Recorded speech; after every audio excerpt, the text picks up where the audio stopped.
आज हम लोग देखेंगे कॉम्प्लेक्स नंबर। कॉम्प्लेक्स नंबर को जेड से सूचित किया जाता है। किससे सूचित किया जाता है? जेड से। कॉम्प्लेक्स नंबर को जेड से सूचित किया जाता है। जेड बराबर होता है ए प्लस आई बी। जेड बराबर ए प्लस आई बी, और जेड बराबर ए प्लस आई बी में ए पार्ट जो होता है रियल होता है। क्या होता है? रियल। और बी वाला जो होता है, आई वाला पार्ट, पूरा पार्ट क्या होता है? इमेजिनरी होता है। क्या होता है?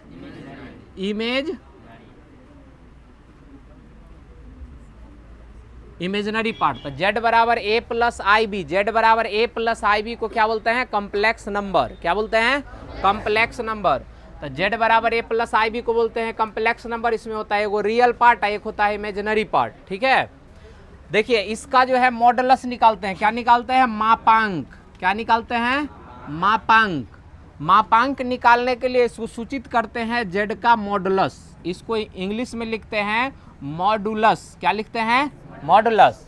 Z modulus. जेड मॉडुलस का मान जो होता है ना, वो एक प्रकार का डिस्टेंस होता है। क्या होता है? डिस्टेंस। लेंथ होता है, लेंथ होता है, डिस्टेंस होता है मॉडुलस। जेड मॉडुलस का मान जो होता है रूट अंडर ए स्क्वायर प्लस बी स्क्वायर। ये Z modulus always positive, always positive. क्या होता है? हमेशा पॉजिटिव होता है। बात समझ में आया? तो मापांक हमेशा क्या होगा? पॉजिटिव होगा। मापांक हमेशा पॉजिटिव होता है। जेड हमेशा, जेड का मॉडुलस हमेशा क्या होगा? पॉजिटिव। तो रूट अंडर ए स्क्वायर प्लस बी स्क्वायर होता है। ठीक है, इस पर जो है एक छोटा सा अगर क्वेश्चन बनाना चाहे तो बना सकते हैं। अगर जेड बराबर, अगर मान लीजिए 1 प्लस रूट 3, 1 प्लस रूट 3 आई है। क्या है? 1 प्लस रूट 3 आई, 1 प्लस रूट 3 आई है। तो जेड का मॉडुलस निकालने के लिए क्या करेंगे? रूट अंडर 1 का स्क्वायर और आई के साथ कौन है? रूट 3। तो रूट 3 का स्क्वायर, यहाँ पर कितना हो जाएगा? रूट अंडर 1 का स्क्वायर 1 और रूट 3 का स्क्वायर 3। तो 3 और 1 4, और 4 का रूट 2 होता, यानी जेड का मॉडुलस कितना हो गया? 2 हो गया। जेड का मॉडुलस 2 हो गया। अब यहाँ पर देखिए जेड का मॉडुलस हमारे पास आ गया 2। अब यहाँ पर कोणांक देख लिए। एक और चीज अभी हम पढ़ेंगे, हम लोग कोणांक निकालना भी सीखेंगे। क्या सीखेंगे? कोणांक निकालना। तभी मापांक सीख लिए। मापांक बहुत आसान है, मापांक बहुत आसान है। तो मापांक जो है आराम से रूट अंडर ए स्क्वायर प्लस बी स्क्वायर, ये हमेशा क्या होगा? पॉजिटिव होगा। ये एक प्रकार का माप है। ठीक है, ये लेंथ है। अब देखेंगे कोणांक। क्या देखेंगे? कोणांक। कोणांक यानी क्या बोलते हैं इसको? आर्गुमेंट। आर्गुमेंट यानी अब आर्गुमेंट देखते हैं, कोणांक देखते हैं। बात समझिए, कोणांक जो होता है एक प्रकार का जो है एंगल निकालना होता है। क्या निकालना होता है? एंगल। यानी जेड बराबर अगर ए प्लस आई बी है, जेड बराबर क्या है? ए प्लस आई बी। अगर जेड बराबर ए प्लस आई बी है तो ऐसी स्थिति में इसका कोणांक जो होता है, आर्गुमेंट ऑफ जेड जो होता है, कोणांक जो होता है वो tan थीटा के रूप में निकालते हैं। और tan थीटा का मान जो होता है इमेजिनरी, यानी इमेजिनरी पार्ट ऑफ जेड बटा में रियल पार्ट ऑफ जेड।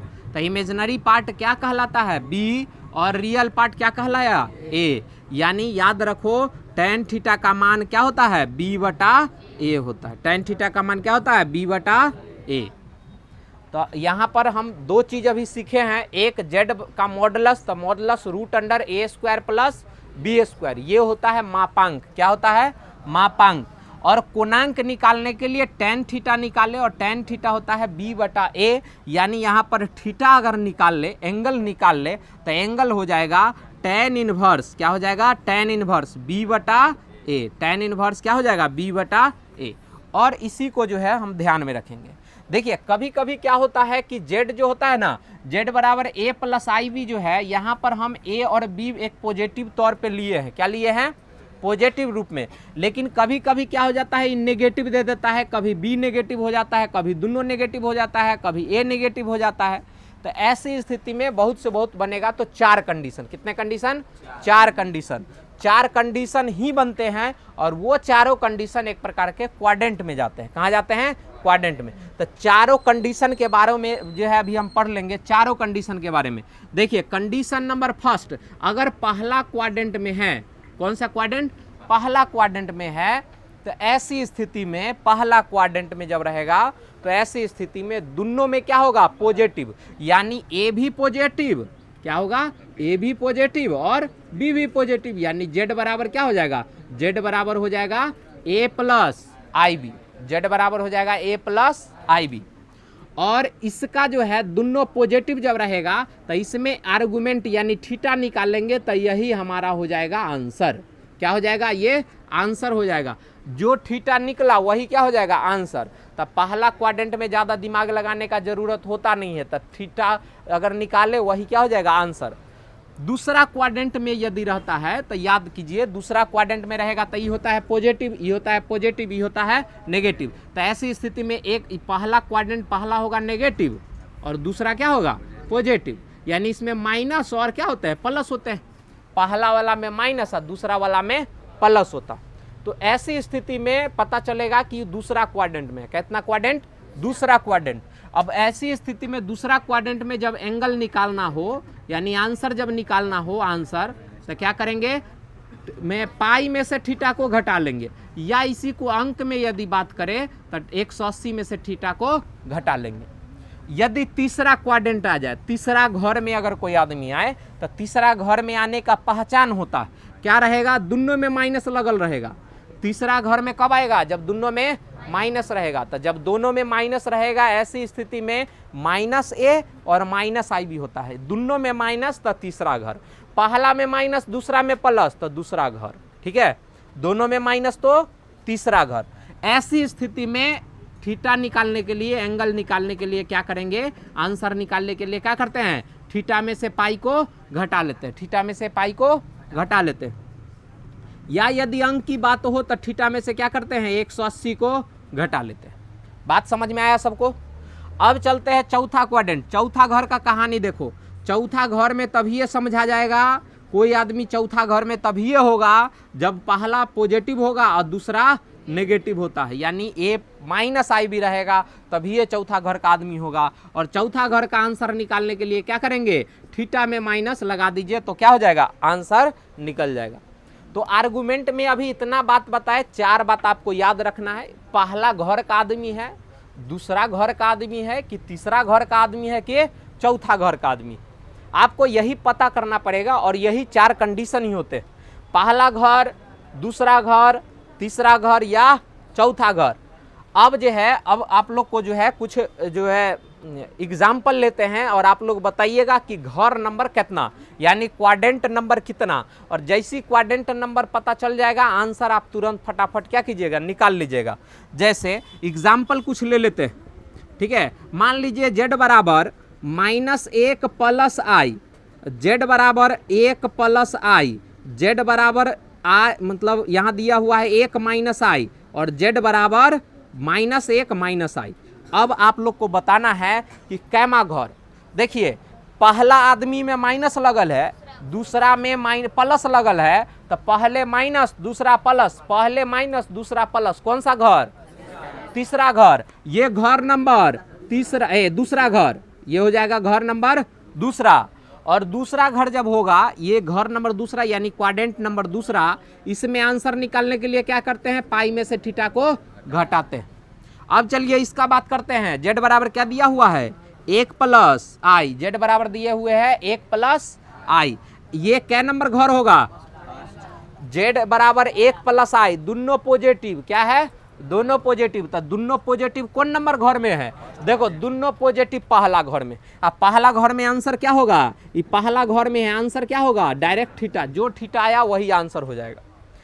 अब आगे बढ़ते हैं। जेड बराबर है दिया हुआ 1 माइनस आई, कैमा घर, कैमा घर, चौथा घर। 1 माइनस आई, ए में से बी को घटाते हैं ना, तो 4 नंबर घर में है, इसमें क्या लगाते हैं, सिर्फ थीटा में क्या करते हैं, माइनस, यानी चौथा घर में आंसर निकालने के लिए माइनस थीटा लिखते हैं।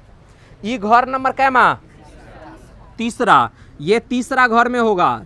तीसरा घर में जब होगा तब बताइए तीसरा घर में आंसर निकालने के लिए क्या करते हैं, थीटा में से पाई को घटाते हैं, थीटा में से पाई को घटाते हैं। तो आपको ये याद हो गया होगा, ठीक है।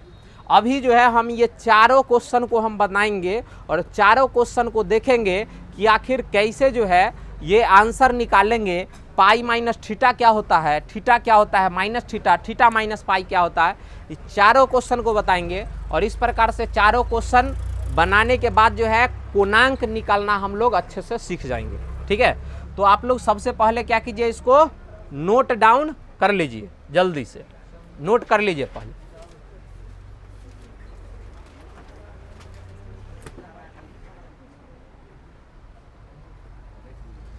चलिए, तो अब देखते हैं मापांक और कोणांक निकालने का कुछ क्वेश्चन ले लेते हैं। क्वेश्चन 4 को लिखा हुआ है और ये अभी बता दिए कि कौन से क्वाड्रेंट में और कैसे निकालते हैं। अभी सबको निकाल कर देख लेंगे कि आखिर इसका निकलेगा कैसे, वैल्यू कैसे निकलेगा, बनाएंगे कैसे। चलिए, क्वेश्चन नंबर फर्स्ट है, 4 को क्वेश्चन है, नंबरिंग दे देते हैं। दूसरा क्वेश्चन, ये तीसरा नंबर क्वेश्चन और ये चौथा नंबर क्वेश्चन। पहला नंबर क्वेश्चन का देखिए, पहला नंबर क्वेश्चन का बात बोल रहा है z बराबर -1 प्लस आई। z बराबर क्या दिए हुए हैं, -1 प्लस आई। ऐसे स्थिति में मॉडुलस अगर निकालना होगा तो मॉडुलस निकालने के लिए रूट देते हैं और क्या करते हैं, पहला वाला का होल स्क्वायर यानी पहला वाला पार्ट -1 का होल स्क्वायर प्लस आई के साथ का होल स्क्वायर, तो इसके भी साथ एक ही है तो 1 का स्क्वायर यानी रूट अंडर 1 का स्क्वायर 1 और 1 कितना 2, तो इसका हो जाएगा 2, रूट 2 हो जाएगा। मॉडुलस कितना हो गया, रूट 2 हो गया। अब इसका मापांक तो निकल गया, मापांक निकल गया। अब निकालते हैं कोणांक। क्या निकालते हैं, कोणांक। कोणांक का मतलब आर्गुमेंट। ठीक है, आर्गुमेंट निकालते हैं, कोणांक निकालते हैं। कोणांक निकालने के लिए लिखते हैं tan थीटा। क्या लिखते हैं, tan थीटा। और tan थीटा बराबर ऐसी स्थिति में देखिए इमेजिनरी बटा रियल करते हैं। इमेजिनरी का मान कितना है, आई है और आई के साथ और कुछ नहीं है, इसका मतलब 1 है। तो इमेजिनरी का साथ देंगे 1 और बटा में रियल के साथ है -1। क्या है, -1। लेकिन यहाँ पर हम माइनस प्लस नहीं लेके सबका पॉजिटिव पार्ट लेंगे यानी रियल पार्ट ही लेंगे, पॉजिटिव लेंगे। यहाँ 1 तो 1 ही रहेगा, 1 का मॉडुलस, -1 का मॉडुलस क्या होगा, 1 होगा। यानी tan थीटा का मान कितना हो गया, 1 हो गया। ऐसी स्थिति में थीटा का मान क्या हो जाएगा, 45 डिग्री, या उसको बोलते हैं π/4 बोलते हैं। क्या बोलते हैं, π/4। tan थीटा बराबर 1 अगर हो गया तो थीटा बराबर क्या हो गया, π/4। अब बताइए इक्यामा नंबर घर में है, अब देखेंगे घर नंबर। ठीक है, कौन से क्वाड्रेंट में है, तो कौन से क्वाड्रेंट में ये है, पहला नेगेटिव दूसरा पॉजिटिव। तो नेगेटिव और पॉजिटिव कौन से क्वाड्रेंट में होता है, दूसरा नंबर क्वाड्रेंट में। और दूसरा नंबर क्वाड्रेंट में आंसर निकालने के लिए क्या करते हैं बउआ, पाई में से क्या करते हैं, π/4 माइनस करते हैं। पाई में से π/4 माइनस करते हैं और ये सॉल्व करना आप लोग जानते हैं। 4 आ जाएगा एलसीएम, 4 पाई में से पाई घट जाएगा, कितना आ जाएगा, 3π/4 और यही हो जाएगा आपका क्या चीज़, आंसर। यानी आपका जो है आर्गुमेंट का मान आ गया 3π/4, 3π/4। फिर से समझ लीजिए एक बार, जिससे आपको 3 को अगला क्वेश्चन बनाना बहुत आसान हो जाएगा। और मापांक सब का बराबर आएगा क्योंकि सब का वैल्यू सेम है, सब का मापांक बराबर ही आएगा और वो आएगा √2। कोणांक निकालने के लिए निकालते हैं tan थीटा। क्या निकालते हैं, tan थीटा। और tan थीटा बराबर होता है इमेजिनरी बटा रियल, इमेजिनरी बटा रियल। तो इमेजिनरी 1 है और रियल -1 है, लेकिन ये भी -1 बन जाएगा 1 यानी 1/1 यानी tan थीटा आ गया 1। tan थीटा का मान 1, तो tan कितना का मान 1 होता है, 45 का। तो यह 45 लिखते हैं या π/4 लिखते हैं। तो π/4 यदि लिखते हैं तो आंसर ये अभी तक नहीं आया है और ये आंसर जब तक नहीं आएगा जब तक घर को पहचान नहीं करेंगे, क्वाड्रेंट नहीं पहचानेंगे। तो क्वाड्रेंट क्या नंबर में है, ये दूसरा नंबर क्वाड्रेंट में है। अभी हम पढ़े हैं दूसरा नंबर घर में रहते हैं ना, तो आंसर निकालने में क्या करते हैं, पाई में से थीटा को घटाते हैं यानी पाई माइनस π/4 करेंगे यानी 3π/4 हो गया। ठीक है, तो ये पहला नंबर क्वेश्चन है। दूसरा नंबर क्वेश्चन ले लेते हैं। क्वेश्चन नंबर दूसरा देखिए, z बराबर दिया हुआ है, z बराबर दिया हुआ है 1 + i। क्या दिया हुआ है, 1 + i यानी 1 + i दोनों पॉजिटिव। जैसे ही दोनों पॉजिटिव, क्वाड्रेंट नंबर 1, जैसी दोनों पॉजिटिव क्वाड्रेंट नंबर 1, इसका भी मॉडुलस कितना आएगा, √2 ही आएगा। 1 का स्क्वायर 1 का, आई मतलब 1 का स्क्वायर फिर 1, तो कितना हो जाएगा, √2। इसमें टेन थीटा निकालेंगे तो टेन थीटा का मान 1/1 यानी 1 ही हुआ, यानी थीटा का मान कितना हो गया π/4 यानी 45 डिग्री। और ये दोनों पॉजिटिव है, क्या है दोनों पॉजिटिव है, इसीलिए कुछ नहीं करेंगे में, डायरेक्ट π/4 का आंसर π/4 ही रखेंगे। तो दूसरा नंबर क्वेश्चन का हो गया। तीसरा नंबर क्वेश्चन देख लीजिए। तीसरा नंबर क्वेश्चन क्या बोल रहा है, z बराबर 1 - i बोल रहा है। क्या बोल रहा है, z बराबर 1 - i। अब बताइए इसका मॉडुलस कितना निकलेगा, इसका भी सेम ही आएगा, रूट अंडर कितना आएगा 2 आएगा। अब इसका निकाल लेते हैं टेन थीटा। क्या निकालते हैं, टेन थीटा। तो टेन थीटा में निकालेंगे इमेजनरी बटा रियल, तो इमेजनरी का मान -1 है, तो -1 का मॉडुलस और नीचे में 1, तो 1 का मॉडुलस, तो 1/1 कितना मान हो गया 1, यानी थीटा बराबर इस हाल में भी कितना आया π/4 आया। लेकिन आंसर यही रहेगा क्या, नहीं रहेगा, आंसर हो जाएगा क्वाड्रेंट पहचानेंगे। क्वाड्रेंट क्या नंबर है, 4 नंबर क्वाड्रेंट। 4 नंबर क्वाड्रेंट में -थीटा लिखते हैं, यानी इसका आंसर -π/4 आ जाएगा। ठीक है, लास्ट क्वेश्चन बचा है फोर्थ नंबर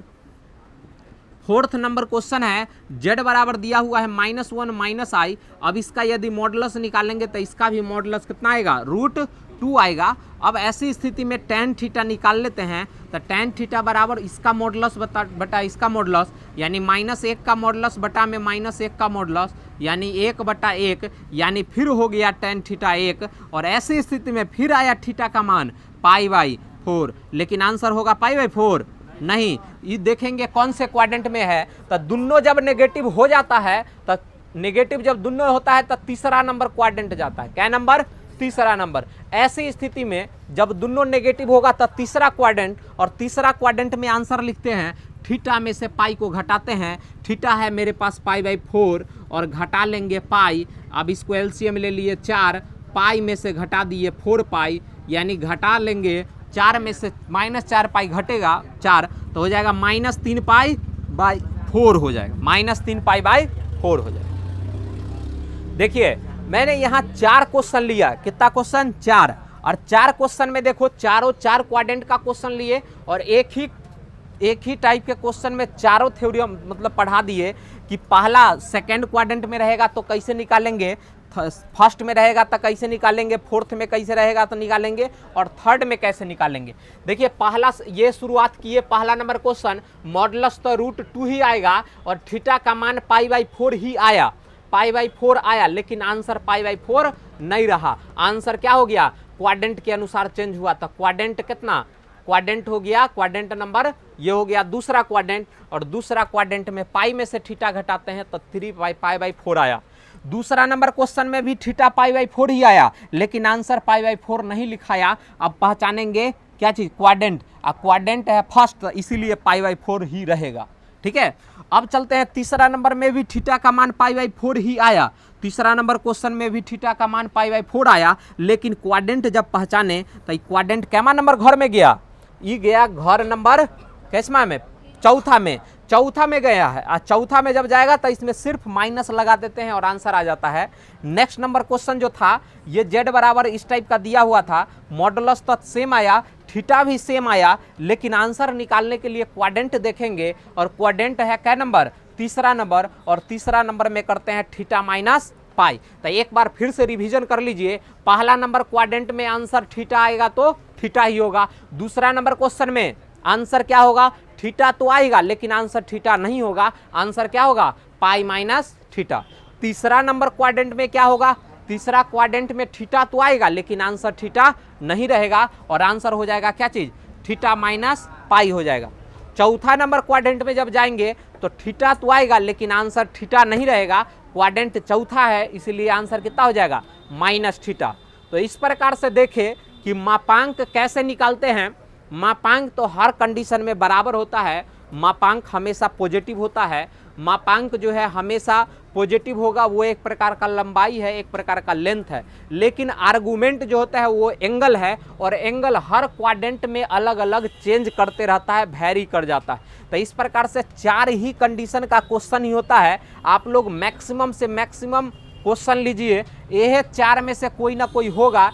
थीटा पहले निकालिए, आप फिर देखना है आंसर क्या लिखना है, पाई माइनस थीटा निकालना है, थीटे लिखना है आंसर, माइनस थीटा लिखना है या थीटा माइनस पाई लिखना है। तो ये सब पर आधारित क्वेश्चन आप लोग जो है बना लीजिएगा।